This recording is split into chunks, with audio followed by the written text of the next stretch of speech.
Hey, what's up everybody? Bdf 44 coming at you with another video. Alright, so it's gotten a little warm out here, man. It's cooking a little bit, probably about 85, 86 degrees.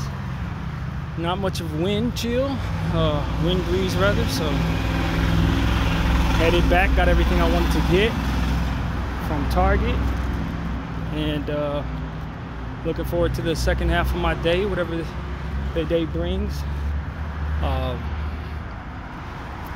Yeah, man, feel pretty good. I just want to turn on the camera and just bump my gums about whatever comes out. Who knows, you know, just whatever. But you know, I think it's rather fascinating to see so many people step up and really start to normalize these conversations that we've been having on my channel about genocide and different things that are happening in that way.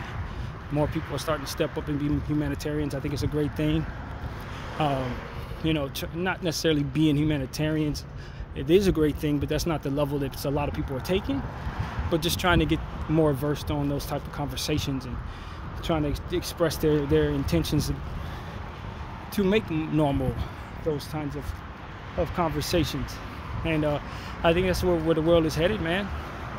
And I said it yesterday when I was talking about a podcast that I watched very recently, not really know how to navigate around a very difficult conversation. I'm saying, man, that's the landscape we're going to be entering in over the next several years. What y'all know politics to be is not going to be considered politics. It's going to be considered just regular topics. A conversation, these politics are going to be in our doorstep in a lot of cases going forward. When you see what your country is doing, you wonder why it's been a uptick in racist behavior from our government. Why are we in a space where people are suddenly just comfortable with doing horrible things to people that may not necessarily have done anything wrong, but to not have paperwork, which is vilified, but really it's just a justification for treating people poorly. Non-violent offenders, non-theft type offenses, you know, things that good people could have potentially done wrong, so to speak, within the confines of structure put in place by people who are doing wrong and making it hard for good people to just be.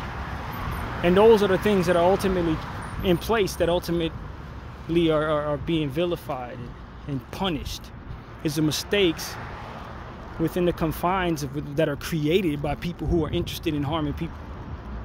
In other words, I put something in the way for you to stumble over, and I make it illegal for you to stumble over it, and now you stumble, and then I'm vilifying you as a bad person.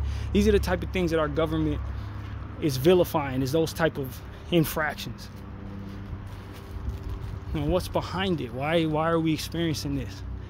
Why have we spent so long over the last several decades trying to improve race relations to just piss it all away? Why are we so comfortable with anti-Mexican racism, anti-black racism, anti-Islamic racism? Why are we so comfortable with that right now? Why is it that our government is not vilifying that, but then wants to bring up anti-Semitism? Why does it just seem to be a collective punishment against people of color? All in the name of just, again, these type of infractions that could potentially be done by people who are not bad people. You know, we're not trying to vilify people who are doing horrible things. They're telling us not to worry about the Epstein files, right? But be worried about some grandma who didn't have her paperwork when it's impossible for her to get it. Mind you, that's a big part of it. It's not like you can just go to the supermarket and get this paperwork. This paperwork, sometimes it takes 15, 20 years to get. How about we spend as much of an emphasis on making it easier to get the paperwork if you feel so strongly that people should have it?